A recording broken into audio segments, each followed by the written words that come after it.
Welcome to Sacred Cow Shipyards, where no ship is safe from being called a cow. As usual, we are going to start with the administrative nonsense. A while back, I had realized that this YouTube platform that y'all are viewing this video on most likely is prone to fits and starts of censorship, so I had started making efforts to back up the content of this channel to a system called Odyssey. It apparently uses this blockchain thing that you humies are so fascinated with right now, and I don't really care about that aspect, but at least it's somewhere that's not YouTube, so if YouTube decides to get cranky for whatever reason, the videos will still exist somewhere.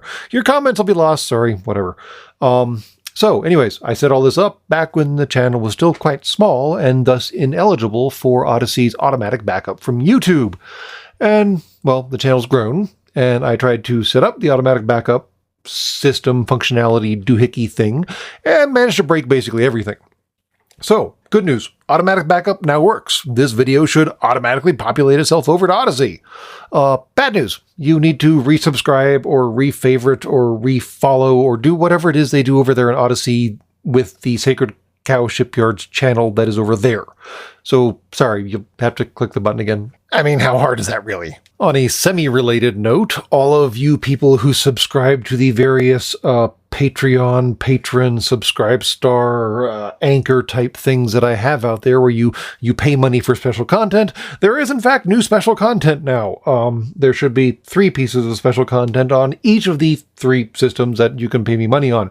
I will try to make this a more regular thing in the future. We'll see if that happens or not, but in any case, it's there. Go click the links in the upper right-hand corner if I remember to actually make them, or the links down in the description part of the channel, video, whatever the hell, to find out how to do all that nonsense. Okay, on with the show as usual.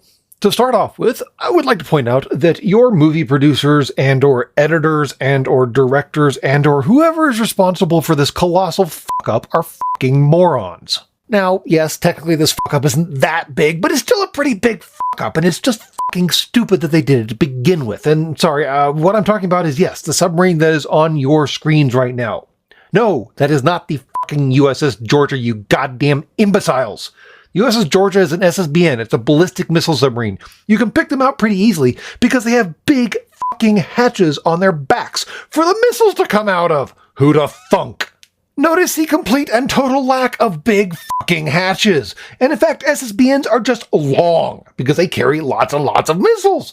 And that thing is just fucking tiny. I mean, what the fuck is it? And that's kind of my point, is that Amazon in their X-ray system, which honestly is kind of cool, tried to explain this away as, sorry, the directors used a 688 in the place of a SSBN. So a fast attack in the place of a boomer. No, that is not a 688. Observe what a 688 looks like. Observe how curved that dorsal section is. Observe how long it is. In fact, all submarines are long and hard and full of seamen. Observe how different the sails are. And yes, the sticky uppy part of a submarine is called the sail. The funny thing is that I'm reasonably certain that isn't even a United States submarine. So the USS is entirely wrong. The name is wrong. The designation is wrong. Every fucking thing is wrong. I honestly don't know what country's sub it is. I'm not too good at identifying submarines. You don't see them very often, so I never really cared to pay attention to their silhouettes. So if someone wants to identify that, knock yourself out. But that ain't the USS Georgia. That ain't a Los Angeles class. I don't know what the fuck that is. Get your acts together for fuck's sake, Hollywood. And speaking of getting our acts together, those of you who are familiar with the United States cinematography have probably put together which scene from which movie I'm talking about at this point. But for those of you who are not, this is straight from the 1996, by your accounting, movie called Independence Day. Naturally, it occurred around Independence Day for the United States, July 4th for the rest of y'all. And basically was a new take on the whole War of the Worlds concept back from way back when, only instead of a actual, biological virus, there was a computer virus involved, and I am totally not even going to touch that fucking ridiculous concept, so get over it. What I am going to talk about are the quote-unquote city destroyers, which were operated by the quote-unquote harvesters. And I keep saying quote-unquote because they don't actually know their species name or their vehicle name. It's the big disc things that they're put over the cities of Earth and shoot down that big old laser beam and then drop the plasma bomb or whatever the fuck it is they do. And I've just got to say right up front that whole idea and its entire execution is fucking stupid. Okay, to start with, the city destroyers are transported across interstellar distances on the underside of the quote-unquote mothership. The mothership is about 600 kilometers long, about 460 kilometers wide, and about 375 kilometers tall. It's a big fucker. And its enormous girth allows it to transport up to 36 of these city destroyer vehicles, which is all good and well considering that they're, 25 kilometers wide. So you need kind of a big boat to attach them to.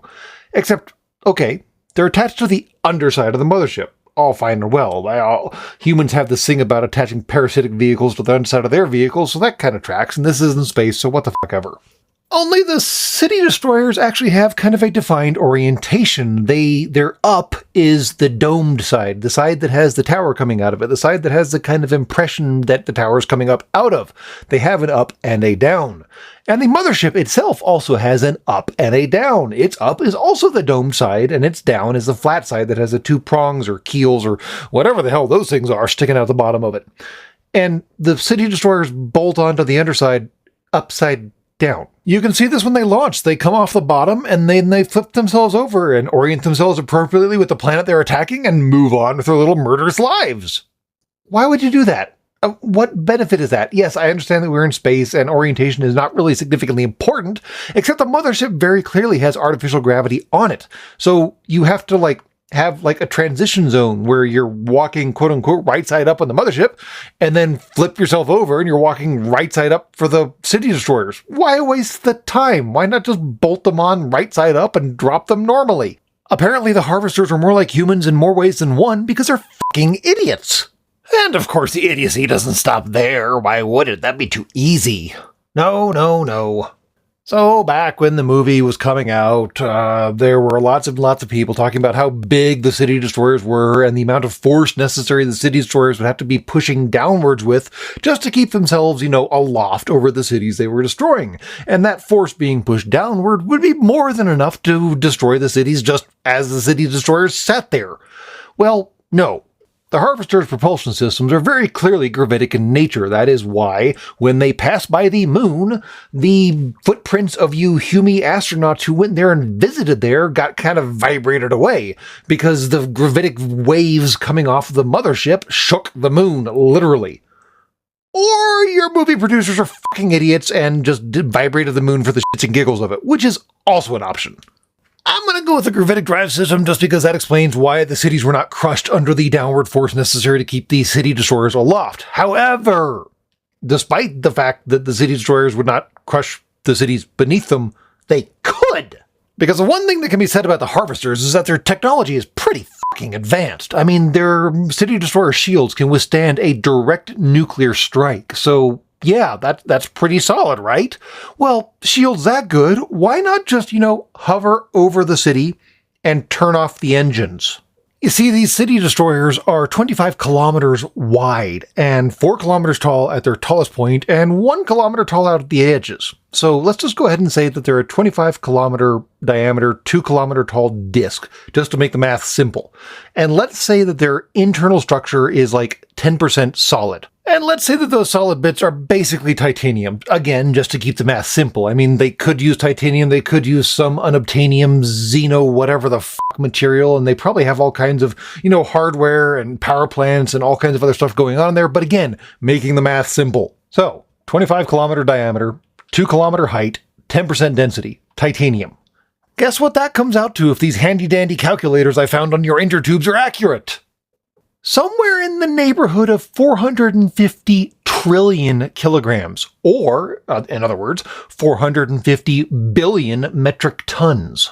To put that in perspective, your world's largest consumer of coal, which of course is China, only uses about 3.8 billion metric tons of coal over the course of an entire year. If the motherships were made out of coal, well, they'd be the most amazing skeets ever, but they would be able to keep China supplied for 100 years. That is how redonkulously massive they are. So why waste time with a main cannon? Just hover over the city, turn on your impregnable shields, turn off your gravitic drive, and splat! No more city. And hey, this method has the added benefit of, not destroying all the raw materials of the city in a plasma fire. In fact, you're just compressing the raw materials for easy collection. And you know how much we love compressing things around here. Now, the good news is that the Grim Yeeter strapped to the bottom of the City Destroyer is not entirely useless aside from, taking out the city.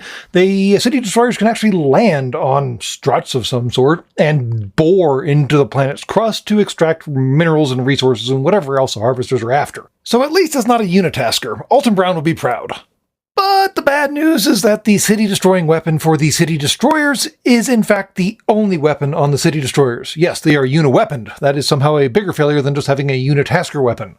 They don't appear to have any turrets, they don't appear to have any small arms, they don't appear to have anything else other than this big fucking beam cannon that shoots straight down. So what happens, guys, if your enemy isn't, directly beneath you? Well, they apparently have these things called attackers. They're basically little flying UFO doohickeys. We'll talk about them probably in a later episode, that have basically the same kind of shielding as the City Destroyers, and have little plasma cannons that shoot directly forward and do enough damage to take out an F-18 in a single shot, so that's kind of hard to gauge.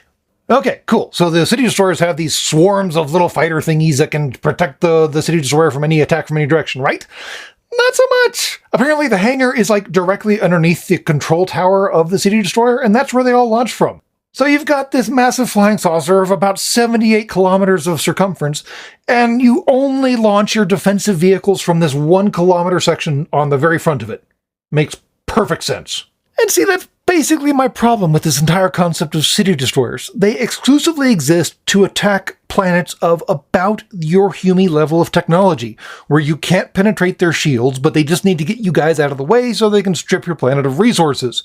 If the planet is unoccupied, they're about as useful as a screen door in a submarine. They're massively over-engineered, massively complicated, massively expensive. You wouldn't mine an abandoned planet with a civilization-destroying warship. And on the other end of the spectrum, if any species can penetrate the Harvester shields, they are well and truly fucked. Now, the Harvester's business model probably is to exclusively attack lesser technologically advanced species. I mean, they had listened to y'all's radio broadcast well enough to figure out where to attack you first, so they obviously do a little bit of homework going into the equation, but God fucking help them if they come across something they can't handle. Like, say, one of you fuckers injecting a virus into their system, and wow, I am totally not going to talk about that. So yeah, the Harvesters apparently went to all this effort to build a standardized fleet of City Destroyers that are really limited in their utility. I mean, they're not actually combat vessels. They are not technically mining vessels, although they fill the duty. I guess they use them to crack apart the planet or something. They're not very durable once you get the shields down. I mean, even a single AMRAAM was making a massive hole in it. I mean, not that big compared to the rest of the ship, but still, pretty big hole. And they're just huge. I mean, think of all the resources they have tied up in these things that, I mean, yes, as long as the shields up are perfectly impregnable fortresses that you would just need to drop on a city to destroy it instead of engaging this silly gun. But man, there are so many better ways to accomplish what they were trying to do. If nothing else, since they're coming in from out system, just do rods from gods and call it done. Just bomb the planet, selectively knock out the population, and then go in and mine. You don't have to do this weird, multitasking flying disc of doom thing. Even if Alton would like it being a multitasker. And that's all from Sacred Cow Shipyards. Please be advised that any ship left on the dock for more than 24 hours will be compressed to a cube at the owner's expense. Have a nice day.